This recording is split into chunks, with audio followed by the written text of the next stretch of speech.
Good afternoon. We're back with another Marvel Snap video, and today we'll be going over the patch notes. Today is April 6th, 2023, and we've got a patch which modifies 4 cards. So we'll take a look and speculate on what the results will be. First up, we have Red Skull. Red Skull has been dropped from 513 to 512. His ongoing ability stays the same. The developers say, as our previous patch notes discussed, we last adjusted Red Skull to weaken his interactions with Shuri and Taskmaster, which failed utterly. Our goal was to keep his strength otherwise flat or even slightly improved, and see how things settle once we'd softened Thanos' grip on the metagame. Well, obviously, if you buff Red Skull and weaken Thanos, then Shuri is going to be the top deck in the game. We know many players disagreed with that approach, because they said they were going to try to nerf Shuri, but they didn't actually nerf Shuri. And we're weighing that feedback as we continue to debate internally how aggressive our balance updates should be. No, that's not true. What they're debating internally is at what point they should nerf a Series 4 card. To my knowledge, they've never done that, at least not since the game's release. They may have done it during beta, I'm not sure. But since the game's been released, they've never nerfed a Series 4 or Series 5 card, except for Battle Pass cards. But the Series 4 or Series 5 cards represent a serious investment of money to get. I think somebody calculated that a Series 5 card costs like $225 if you buy gold to convert into tokens, and a Series 4 card is half that. $120. A Battle Pass card is $10. They're willing to nerf those. They're internally debating about when they should actually nerf a Series 4 card. They're very reluctant to do that.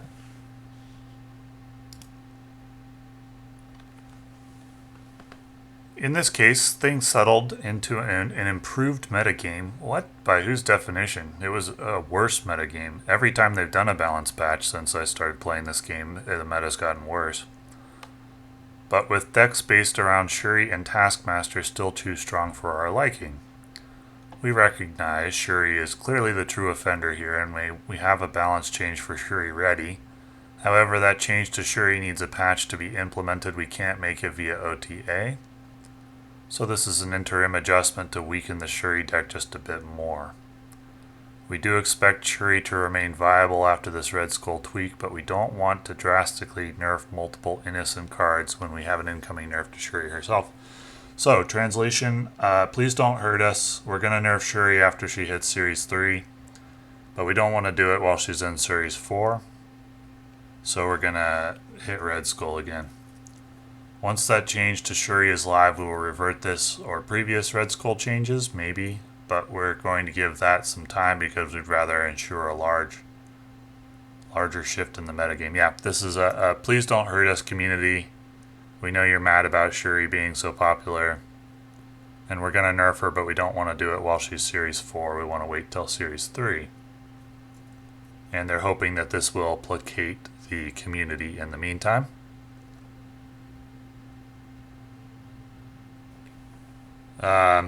Does this actually hit Shuri? So Red Skull with Shuri is now a 524. He's now down to a 5-8 if he's not silenced. If the opponent has played 4 cards. That's still stronger than his old version, which was a 5-7 if the opponent had played 4 cards, when he was a 5-15 with enemy cards having +2. So he's still a little bit stronger than his former version if he hasn't been silenced. With 3 cards, he's a 5-9, which is exactly the same as his former version. So this does hit him a little bit. Does this provide a significant nerf to the Shuri deck? No.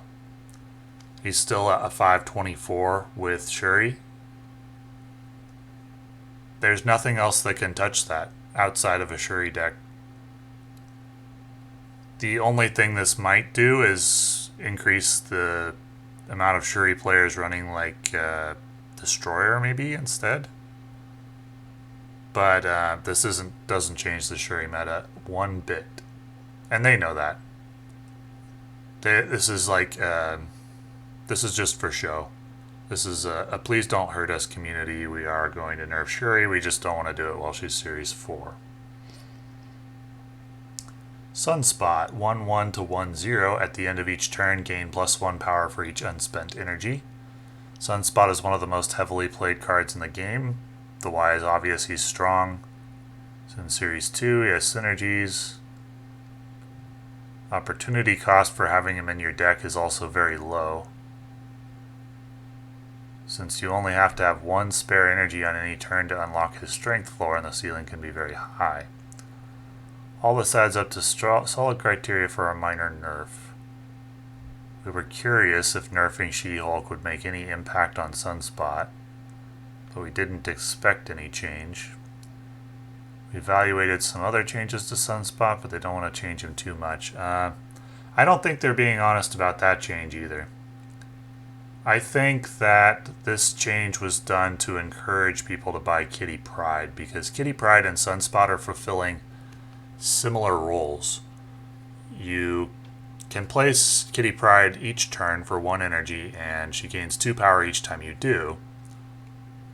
Essentially, what Kitty Pryde is doing is converting unused energy into additional strength. That's what Sunspot does. So if Sunspot is too strong relative to Kitty Pryde, then people won't buy Kitty Pryde, they'll just play Sunspot. So I would guess that this change was made shortly after Kitty Pryde's release in order to encourage players to switch over to Kitty Pryde in Sunspot's slot, because they're competing for the same card slot.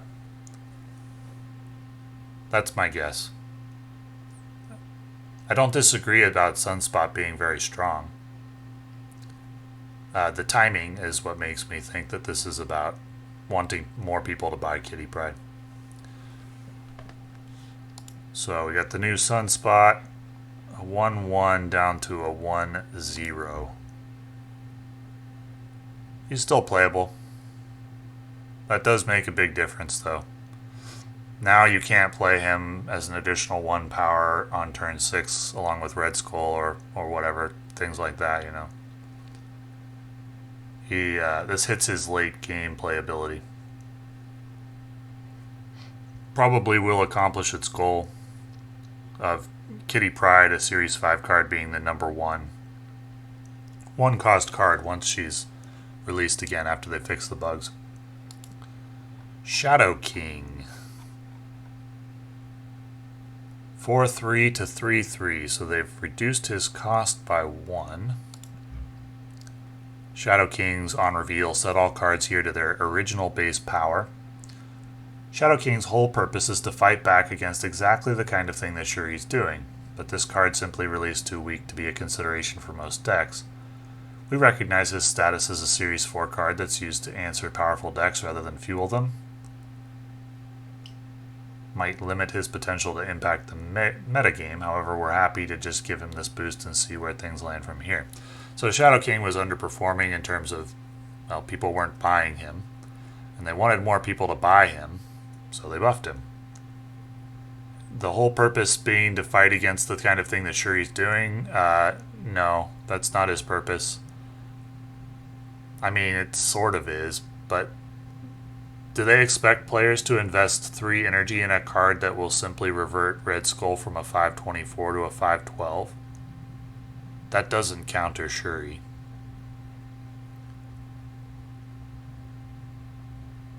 You could counter Taskmaster with this if you don't have initiative. It could revert Taskmaster to a 5-0. Hitmonkey as well, although Hitmonkey usually gets played on turn 6, and Hitmonkey decks usually don't have initiative, so I don't think Shadow King really effectively counters Hitmonkey. Shadow King is still a bad card, and the reason it's bad isn't because the thing that it does isn't needed. The reason it's bad is because there are other cards that fill its role better than it does. Those cards would be Shang-Chi and Valkyrie. So if you've got Shang-Chi, but you're still having trouble with Shuri or other big cards. Valkyrie's a better option than Shadow King. In this spot, I think the developers are using their patch notes for marketing their card, actually. I think what they're saying here is, you're all mad about Shuri, so buy this card and it'll help. Look, we're even buffing it. Yeah, don't buy this card. If you are having trouble with Shuri, I think Valkyrie is a better option. Valkyrie decks are a better option than Shadow King. And Shadow King's not going to help you with Hitmonkey either, because you need for the opponent to have initiative for Shadow King to work, on turn 6 at least, and Monkey decks usually don't have initiative. Sentry. Sentry is a card I liked a little bit before he was changed. He is now a 4/10 and adds a -10 power void to the right location. Sentry's a card that just hasn't found a great home yet. I've seen decks that have made infinite. At least the posters on Reddit claimed that they did with Sentry in them. While these number changes aren't an obviously impactful buff, a power change of 2 is a pretty impactful buff. It does increase the potential reward for running Sentry and the potential damage donating your Void with Viper can do. This is just a change we've been interested in tryouts, we're making it here. I'm guessing Sentry was underperforming as well, and they would like it to sell better, so they made a significant buff to it. That is a large buff to that card. I'll expect to see a lot more decks making infinite that are based around Sentry, with Viper sending the Void over to the opponent's side, or changing it into a 3-power Void with Valkyrie. So a big buff to Sentry, a buff to Shadow King, Series 4 cards, nerf to Sunspot, nerf to Red Skull, Series 3 cards. The pattern is very obvious. This is going to be the way that it is. They are not going to nerf their Series 4 or Series 5 cards, except for the Battle Pass cards. They will be more than willing to nerf Series 3 cards, and then they will say to the community, look, we fixed the problem you were complaining about. We nerfed Shuri twice by nerfing Red Skull. What else do you want from us? Well, we'd like you to nerf Shuri. Which they will do once Shuri is Series 3. Seems anytime the community complains en masse about a card, the developers will respond by nerfing Series 3 cards that are related to the cards that the players are complaining about. I do not like that. I think the game has gotten progressively worse with each balance patch, because I really like combo decks. I think most card players do like interesting combos in their combo decks, and they may want those combos adjusted in power. I think it's generally better to bring other cards up to the power level of the cards in question.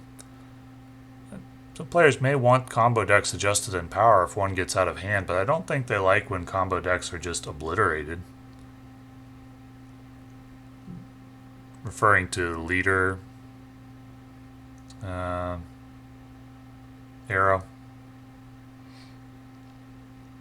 and then to a lesser extent Zabu and Silver Surfer. I think smaller adjustments to those cards would have kept those decks in the meta. As of right now, those decks, which were formerly at the top of the meta, are nowhere near. But the developer's vision for the game is pretty clear. They don't like combo decks. They want the top of the meta to be Thanos, Galactus. I wouldn't be surprised if Kang gets a buff at some point. I don't think he needs it. I think he's a very good card, but he's probably underselling after the initial rush, and so he may get buffed at some point. And they would like their Series 4 cards that haven't sold well to sell better. It's not a design philosophy that's very friendly to players, but I'm sure it's friendly to their pocketbook, at least in the short term. I think it's a bad strategy in the long term, but anyway, that's my opinion on the patch notes. It's another bad patch for free-to-play players. My guess is all of them will be. Anyway, thank you for watching.